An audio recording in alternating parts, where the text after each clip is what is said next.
Hello बच्चों, आप सभी का स्वागत है संकल्प ट्यूटोरियल के ऑनलाइन एंड ऑफलाइन प्लेटफॉर्म पे। मैं हूं आपका मेंटर राहुल। जैसा कि अभी हमने पार्ट वन में पढ़ा था, क्लास नाइन्थ का बायो का जो फर्स्ट फिफ्थ चैप्टर है the fundamental unit of life के बारे में, केवल हमने इतना समझा था कि हमको आखिर इस चैप्टर में कौन कौन से टॉपिक को कवर करना है। आज हम पढ़ेंगे सेल डेफिनेशन और सेल डिस्कवरी के बारे में। इट मीन्स कि क्या कि सेल क्या है, और सेल से रिलेटेड जितने भी हमारे बायोलॉजिस्ट आए और उन्होंने अपना ओपिनियन दिया जो कि लॉजिकली एंड साइंटिफिकली दोनों सही था, और वो उन्होंने क्या क्या बोला सेल से रिलेटेड, आज हम उसी को देखेंगे। तो सबसे पहले आज हम देखेंगे सेल डेफिनेशन क्या है। देखिए, जो सेल की बेटा जो डेफिनेशन होती है, सबसे पहले हम उस सेल डेफिनेशन को पहले लिख लेते हैं। उसके बाद हम अच्छे से उसको समझने का कोशिश करेंगे। जो सबसे पहले आप लिखते हो, बिल्डिंग ब्लॉक ऑफ लाइफ।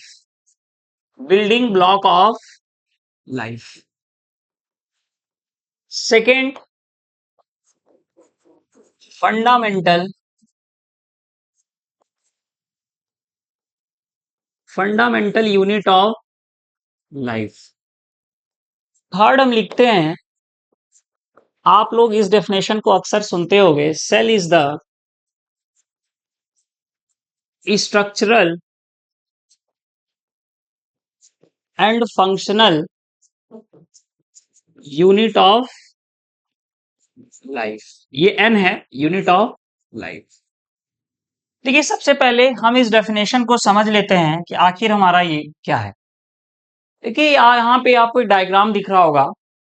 हमने सेकेंड, ये जो हमारा डेफिनेशन है फंडामेंटल यूनिट ऑफ लाइफ, हमने इसको पार्ट वन में कवर कर लिया था कि फंडामेंटल यूनिट ऑफ लाइफ का क्या सेंस है।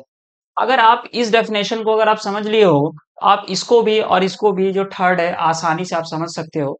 तो हम सबसे पहले बिल्डिंग ब्लॉक ऑफ लाइफ को पहले समझते हैं, ये क्या सेंस है। देखिए, आपके सामने एक दीवार है। ये दीवार जो है रिप्रेजेंट कर रहा है एक पूरे प्लांट को, और एक ईट जो ब्रिक्स है वो रिप्रेजेंट कर रहा है एक सेल को। मेरे कहने का सेंस ये है कि जैसे एक एक ईट से ये पूरा इतना एक दीवार का निर्माण हो गया, वैसे ही एक ये जो सेल्स है, बहुत सारी सेल्स के मिलने से बेटा ये आपका एक पेड़ का भी निर्माण हो गया। उसी का ये सेंस है कि बिल्डिंग ब्लॉक ऑफ लाइफ, मतलब जैसे ये जो बिल्डिंग का निर्माण हुआ एक छोटे छोटे ईंटों से, तो वैसे ही सिंगल सिंगल ईंटों से, तो वैसे ही इस पेड़ का भी बेटा जो निर्माण हुआ है बहुत सारे सेल्स के कलेक्ट होने से। ठीक है, हम आगे देखेंगे कि जब ग्रुप ऑफ सेल्स हमारा कंबाइन करता है, when group of cells combine to each other, तब हम उसको टिश्यूज कहते हैं। फिर टिश्यू से हमारा धीरे धीरे हमारा ऑर्गन्स जो सारी चीजें बनती हैं, हम उसको आगे अपने पार्ट में कवर करेंगे। लेकिन अभी बिल्डिंग ब्लॉक ऑफ लाइफ का बेटा सेंस यही है। और सेकंड में आप जो देख रहे हो फंडामेंटल यूनिट ऑफ लाइफ, इसका मतलब ये हमने पार्ट वन में हमने बताया था कि हर एक चीज का एक अपना बेस होता है। इन द सेंस क्या कि उस बेस के बगैर कोई जो भी चीज है, जिससे उस चीज से जो भी चीजें बन रही हैं, बिना उस बेस के वो चीज निर्माण नहीं होगा। अगर हम लाइफ के कॉन्टेक्स्ट में पढ़ रहे हैं, हमको ये पता है कि अगर लाइफ का निर्माण, अगर लाइफ अगर एग्जिस्ट है, तो यानी कि उसकी शुरुआत बेटा कहाँ से हुआ, उसका यूनिट क्या है, उसका इकाई क्या है, तो सेल है। और हम थर्ड में जो अपने अक्सर अपने स्कूलों में देखते हैं कि सेल हमारा स्ट्रक्चरली एंड फंक्शनली आपका ये सपोर्टिव होता है। तो स्ट्रक्चरली कहने का सेंस क्या है कि हमारा जो सेल होता है वो एक किसी लिविंग ऑर्गेनिज्म हो या कोई लिविंग बींग हमारा जो जो भी है, उसको एक शेप देता है। और फंक्शनली यानी फंक्शनल कहने का सेंस क्या है, जब हम आगे इस चैप्टर में और डीपली अंदर जाते जाएंगे, आपको ऑटोमेटिक समझ में आ जाएगा कि हमारा सेल जो है वो स्ट्रक्चर के साथ साथ में, शेप देने के साथ साथ में फंक्शनली भी बहुत सपोर्टिव है। ठीक है, वो हम आगे देखेंगे, लेकिन अभी आप केवल जानो इतना कि हमारा सेल जो है स्ट्रक्चरली एंड फंक्शनली आपका सपोर्टिव होता है। ठीक है ना। तो अभी सेल डेफिनेशन में हम इतना ही कवर करते हैं। इसके बाद हम आते हैं सेल डिस्कवरी से रिलेटेड, यानी कि बहुत सी सेल डिस्कवरी से रिलेटेड बहुत से हमारे बायोलॉजिस्ट आए और उन्होंने अपना अपना ओपिनियन दिया। तो सबसे पहले देखिए, हम जानते हैं रॉबर्ट हुक के बारे में। इन्होंने अपना सेल से रिलेटेड ओपिनियन दिया था, यानी कि अपना इन्होंने राय दिया था 1665 में, 1615 में। देखिए, इन्होंने क्या किया था, सबसे पहले हम देखते हैं रॉबर्ट हुक। रॉबर्ट हुक 1665 में इन्होंने डिस्कवर्ड किया रेड सेल। डिस्कवर्ड क्या किया बेटा, डेड सेल।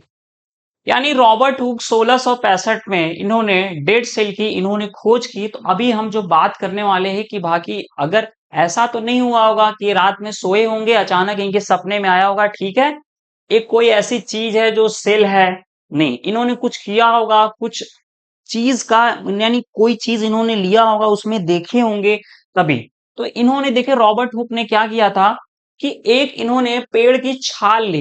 पेड़ का जो बाहरी हिस्सा होता है जिसको कहते हैं छाल, उसको इंग्लिश में कह देते हैं कॉर्क, आपका ऐसा दिखाई देता है, ठीक है ना। तो जब उन्होंने कॉर्क को, रॉबर्ट हुक ने कॉर्क को अंडर माइक्रोस्कोप में देखा, अंडर माइक्रोस्कोप में इन्होंने देखा, तो वो बेटा कुछ वो ऐसा दिखाई दिया। क्या वो आपका कॉर्क अंडर माइक्रोस्कोप में ऐसा दिखाई दिया। जब उसको और उन्होंने डीपली देखा, तो वो जैसा कि आप अक्सर अपने अगल बगल कहीं ना कहीं देखे होंगे, जो हनी होती है उसका जो छत्ता होता है, यानी जहां वो रहती हैं, वो ऐसा अगर आप ध्यान से देखे होगे तो वो आपका स्ट्रक्चर ऐसा दिखता है, मतलब अलग अलग कंपार्टमेंट जैसा दिखता है, ठीक है ना।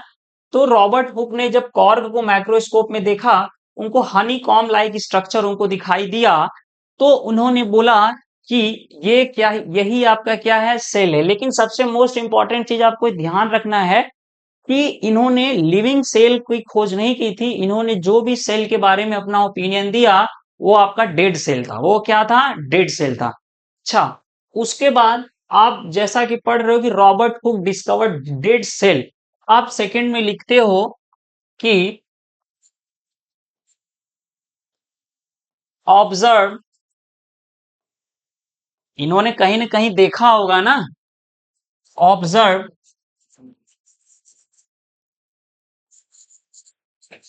From cork, observe from cork. अच्छा, ये कॉर्क आपका कहां से मिला, यानी cork obtained, cork obtained from bark of tree, bark of tree. इसका क्या सेंस है कि रॉबर्ट हुक ने जब सेल का अपना जो अपना कॉन्सेप्ट और अपना थ्योरी दिया, इन्होंने लिविंग सेल का बेटा नहीं दिया, क्योंकि आगे हम देखेंगे एक बायोलॉजिस्ट आएंगे, उन्होंने अपना लिविंग सेल के बारे में उन्होंने अपना ओपिनियन दिया। लेकिन रॉबर्ट हुक सबसे पहले 1665 में अपना डेड सेल के बारे में कॉन्सेप्ट दिया।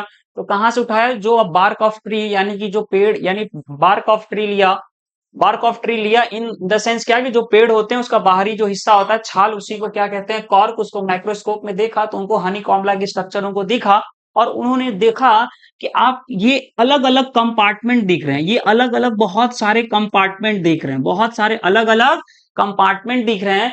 तो उसी को उन्होंने बोला, अलग अलग जो कंपार्टमेंट रॉबर्ट हुक को दिखा, जो भी रॉबर्ट हुक को अलग अलग कंपार्टमेंट दिखा, उसको उन्होंने क्या बोला, सेल। उसको उन्होंने क्या बोला, cell.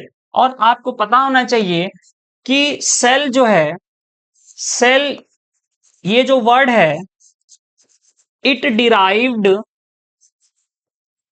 It derived from Latin word, जिसका मतलब होता है मीनिंग स्मॉल रूम। मतलब सेल का मतलब होता है छोटे छोटे, एक अलग अलग जो कंपार्टमेंट हैं, वो छोटे छोटे कमरे जैसा जो दिखाई दे रहे थे, उन्हीं को रॉबर्ट हुक ने क्या बोला, ये क्या है, सेल। लेकिन आपको याद रखना है कि वो लिविंग सेल नहीं था, वो डेड सेल था। कहां देखा उन्होंने, कॉर्क में, माइक्रोस्कोप लगा के हानी कॉम लाइक स्ट्रक्चर दिखा। कॉर्क आपका कहां से ऑब्टेन हुआ, फ्रॉम बार्क ऑफ ट्री, मतलब यानी कि जो पेड़ होंगे, देखो आप हमेशा बेटा याद रखना, छोटी छोटी वर्ड बहुत सारे आपके अक्सर अमूमन लाइफ में आते हैं जिसको आप हल्के में लेते हो, और वो छोटे छोटे आपकी प्रॉब्लम एक वक्त पे जाके बहुत बड़ी प्रॉब्लम बन जाती है। आप देखिए ना, कॉन्सेप्ट को क्लियर करके पढ़िए कि कॉर्क क्या है, कब उन्होंने माइक्रोस्कोप लगाया तो उनको कैसा स्ट्रक्चर दिखा। अच्छा, जब हनी लाइक आपका structure, Honey com like structure दिखा, तो वो छोटे छोटे कंपार्टमेंट दिखे, उसी को रॉबर्ट हुक ने सेल बोला। और सेल जो आपका वर्ड है वो डिराइव किया गया बेटा, ये लेटिन वर्ड है, उसका मतलब होता है स्मॉल रूम, स्मॉल रूम। तो उसी को उन्होंने क्या बोला, सेल। ठीक है, तो रॉबर्ट हुक जो थे, सबसे पहले रॉबर्ट हुक भाई साहब आए थे, इन्होंने अपना ज्ञान दिया कि रॉबर्ट हुक 1665 में डिस्कवर्ड डेड सेल। ठीक है, ऑब्जर्व फ्रॉम कॉर्क, उन्होंने कॉर्क पे में जाकर के देखा था माइक्रोस्कोप लगा करके। Cork obtained from bark of tree, apartment जैसा उनको स्ट्रक्चर दिखा था। कहां पे? जब उन्होंने कॉर्क पे माइक्रोस्कोप लगा कर देखा तो उनको हनी कॉम्ब स्ट्रक्चर दिखा, जिसको उन्होंने क्या बोला? सेल। और सेल आपका जो वर्ड है, it derived from Latin word, जिसका मतलब होता है मीनिंग स्मॉल रूम। ठीक है ना, ये चीज आपको कॉन्सेप्ट आपका क्लियर होना चाहिए। इसके बाद हम नेक्स्ट में चलते हैं कि और भी हमारे बायोलॉजिस्ट आए जिन्होंने अपना सेल के बारे में ओपिनियन दिया। तो उसके बाद देखिए, एक आपके हैं, सेकंड हैं आपके एंटोनी वैन लीवेनहॉक। अक्सर देखिए आप इनका स्पेलिंग बेटा याद कर लीजिए, क्योंकि देखिए बहुत इनका नाम भी थोड़ा सा बहुत लोग नहीं ले पाते हैं, इसलिए अगर आप नाम नहीं भी ले पा रहे हैं, अगर आपको स्पेलिंग अगर याद है तो एग्जाम में क्वेश्चन आएगा, स्पेलिंग अगर आप सही लिखोगे तो आपको नंबर मिलेंगे। ठीक है ना, तो एंटोनी वैन लीeuwenhoek जो थे, इन्होंने कॉन्सेप्ट दिया, किसका दिया? फ्री लिविंग सेल, मतलब लिविंग सेल्स का। तो इनमें थोड़ा सा बात कर लेते हैं। देखिए आपको एक स्टोरी सुनाता हूं, हालांकि ऐसा बुक में लिखा नहीं है, बट आपको मतलब हमेशा याद रहे इसलिए।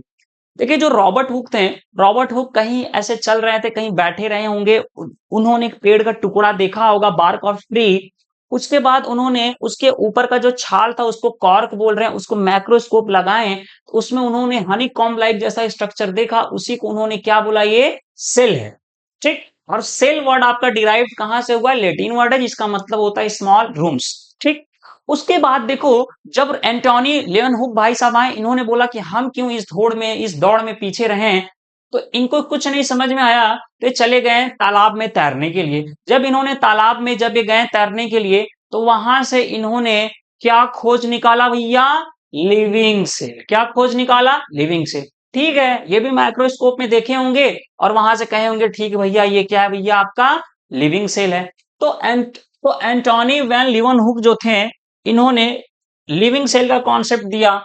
आपको पता होना चाहिए कि ये डच माइक्रोबायोलॉजिस्ट हैं। डच माइक्रोबायोलॉजिस्ट हैं ये, मतलब थे, अभी तो नहीं है क्योंकि बहुत पहले की ये घटना है।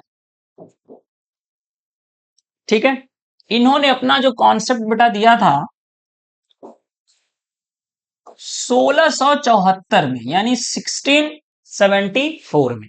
क्या कॉन्सेप्ट इन्होंने अपना दिया था? इन्होंने अपना जो कॉन्सेप्ट दिया था, free living cell, free living cell in pond. ठीक, पॉन्ड मतलब क्या? तालाब। एंटोनी वैन लीeuwenhoek जब 1674 में इनका ये समयावधि था, उसमें इन्होंने लिविंग सेल का इन्होंने कॉन्सेप्ट दिया। इसीलिए मैं रॉबर्ट हुक के इस केस में आपको बता रहा था, आप हमेशा याद रखना कि वहां पे डेड सेल का कॉन्सेप्ट था, लेकिन एंटोनी वैन लीeuwenhoek की कॉन्सेप्ट में लिविंग सेल का कॉन्सेप्ट है। क्या कॉन्सेप्ट है बेटा? लिविंग सेल का। ये एकदम याद रहना चाहिए। ठीक है ना, इसके बाद आपके एक आते हैं और भाई साहब, जिनका की नाम है Robert brown. Robert brown. Robert brown जो थे, इन्होंने अपना कॉन्सेप्ट दिया था 1831, 1831 में। इन्होंने भैया क्या खोज निकाला? सेल में से न्यूक्लियस। क्या? न्यूक्लियस।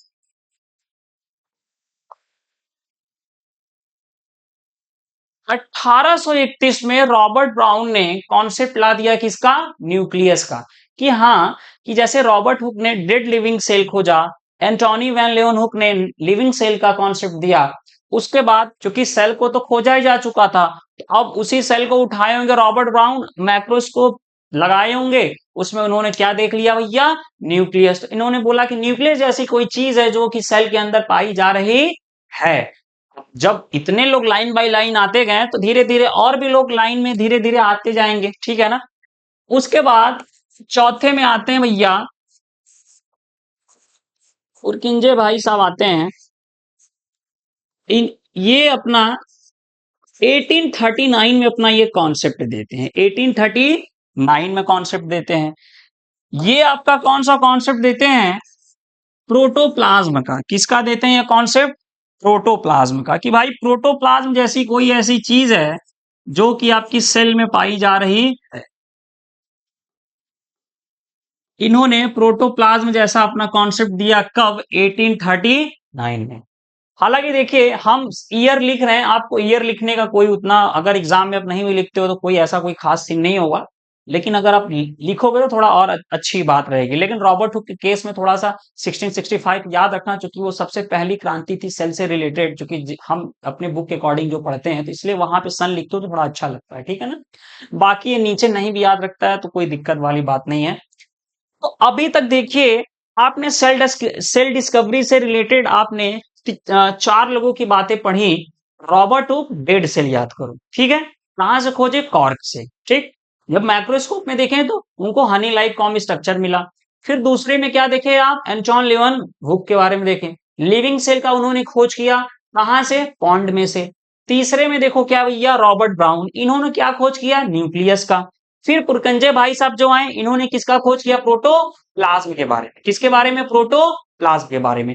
अब हम देखते हैं सेल थ्योरी से रिलेटेड, यानी सेल थ्योरी देखिए क्या है, यानी कि सेल थ्योरी में आगे हम क्या क्या बात करते हैं।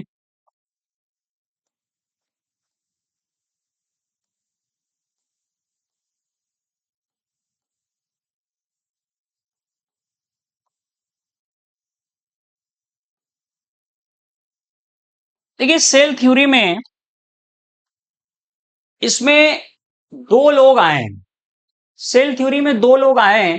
उन्होंने बोला कि जितने भी प्लांट्स और एनिमल्स हैं वो सभी सेल से ही मिल करके बने हुए हैं, और जो बेसिक यूनिट है लाइफ की वो सेल ही है। यानी जितने भी एनिमल और प्लांट हैं वो सेल से मिलके बने हुए हैं। तो वो दो पहले भाई साहब का हम लोग नाम देख लेते हैं। यानी कि सेल थ्योरी जो थी वो आपकी प्रेजेंटेड, यानी कि वो प्रेजेंट की गई थी, इट मींस क्या, presented presented by Sladen and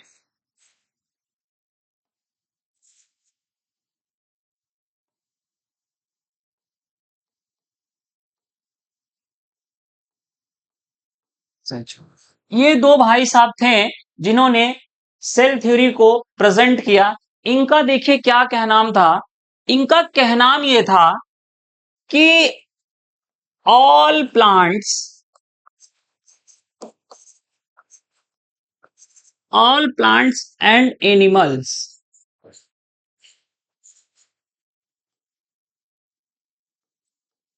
are made up of cells, ठीक है। उसके बाद इन्होंने कहा बेसिक यूनिट ऑफ लाइफ, मतलब लाइफ की ये बेसिक यूनिट है।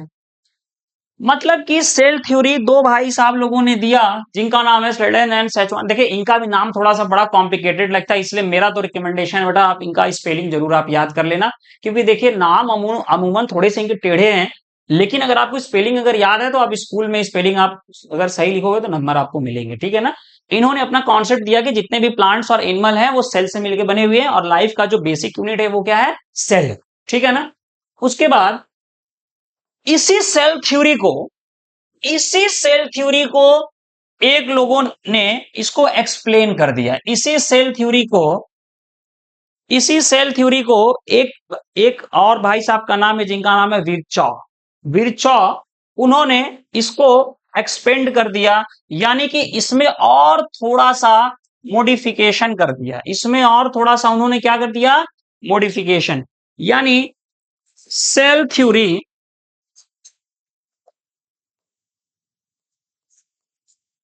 सेल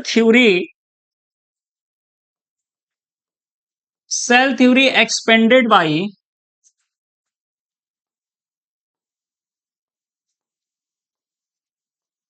विरचॉफ। एक ये भाई साहब थे, इन्होंने सेल थ्योरी को थोड़ा सा एक्सपेंड कर दिया, यानी थोड़ा और उसमें मॉडिफिकेशन अपना थोड़ा सा कर दिया, बोले कि ये भी सेल थ्योरी में होना चाहिए, और ऐसा होता भी है। उन्होंने क्या बोला कि cells are made up of from there on pre existing cell. ये बहुत इंपॉर्टेंट पॉइंट है, प्री एग्जिस्टिंग सेल। मतलब कि जो भी सेल हैं वो भी कहीं ना कहीं से आए होंगे, तो वो अपने जस्ट पहले वाले सेल से आए होंगे। हमने कल पार्ट 1 में हमने बताया था कि हम लास्ट में सेल डिवीजन एक टॉपिक पढ़ेंगे, तो उसमें माइटोसिस और मियोसिस के बारे में देखेंगे। उसमें हम यही जानेंगे, सीखेंगे एक सेल बेटा जो बना है वो अपने जस्ट पहले वाले सेल से ही आया है, यानी उसी के लिए एक टर्म यूज कर रहे हैं, प्री एग्जिस्टिंग सेल। जैसे अगर मैं एक सेल हूं, आप समझो हम कहां से आए हैं, अपने जस्ट पहले एक सेल से, यानी कि आप समझो हम जैसे अपने पेरेंट्स आए हैं, वैसे जो भी सेल होगा वो भी अपने पेरेंट्स से ही बनेगा, ठीक है ना। तो आपको देखो इस पार्ट में हम इतना ही पढ़े हैं, तो उसको एक बार शॉर्ट में हम रिकॉल कर लेते हैं कि सेल का हमने डेफिनेशन पढ़ा कि building block of life, fundamental unit of life, cell is the structural and functional unit of life. उसके बाद हमने सेकंड में पढ़ा सेल डिस्कवरी। सेल डिस्कवरी में हमने देखा पहले रॉबर्ट हुक के बारे में देखा। रॉबर्ट हुक भाई साहब ये हैं, ठीक है, इनका जितना भी खोज होज था 1665 के दरमियान इनका चला था। तो Robert Hooke discovered dead cell, observe, इन्होंने कहां से देखा था, कॉर्क से, obtain from bark of tree. भाई देखो जो आपका कॉर्क है वो भी तो कहीं ना कहीं से ऑब्टेन होगा ना, तो वही पेड़ का जो कटा फटा रहेगा, ये तुम्हारा बार्क ऑफ ट्री वहीं से ऑब्टेन होगा। फिर उसके बाद कंपार्टमेंट इनको कैसा दिखा, सेल, इन स्ट्रक्चर कैसा था, Honey like, Honey com like structure था। ये तुम्हारा सेल जो है, ये शब्दावली कहां से डिराइव हुआ, it derive from Latin word जिसका मतलब होता है स्मॉल रूम, ठीक है ना। उसके बाद आपने देखा कि फिर दूसरे जो भाई साहब आए, एंटोनी वैन लेeuwenhoek 1674 में आए, उन्होंने, जो कि डच बायोलॉजिस्ट, मैक्रोबायोलॉजिस्ट थे, उन्होंने अपना कॉन्सेप्ट दिया कि आपका ये फ्री लिविंग यहां पे हमने 2 बार लिख दिया है, फ्री लिविंग सेल इन पाउंड, मतलब इन्होंने लिविंग सेल्स का कॉन्सेप्ट दिया पॉन्ड में से। रॉबर्ट ब्राउन आए 1831 में, इन्होंने न्यूक्लियस के बारे में बोला, ये न्यूक्लियस जैसी कोई चीज है सेल में। पुरकंजे भाई साहब आए 1839 में, इन्होंने प्रोटोप्लाज्म के ऊपर अपना ज्ञान दिया। उसके बाद सेल थ्योरी जब हम पढ़ते हैं, ये 2 लोगों के द्वारा प्रेजेंट की गई थी, एक स्लेडन एंड सेटवान। इन्होंने क्या बोला था कि सभी प्लांट्स और जितने एनिमल्स हैं वो किससे मिलके बने हैं, सेल से। फिर उसके बाद जो कि सेल आपका क्या है, बेसिक यूनिट ऑफ लाइफ है। और इसी सेल थ्योरी को थोड़ा और एक्सपेंड किए कौन, विरचॉ भाई साहब थे। इन्होंने क्या बोला कि cell are made up of from there on pre existing cell, मतलब एक सेल का जो निर्माण हो रहा है उसके जस्ट पहले वाले सेल से ही निर्माण हो रहा है। तो ठीक है बेटा, आज के लिए इतना ही, हम मिलते हैं पार्ट 3 में। तब तक के लिए जय हिंद, जय भारत।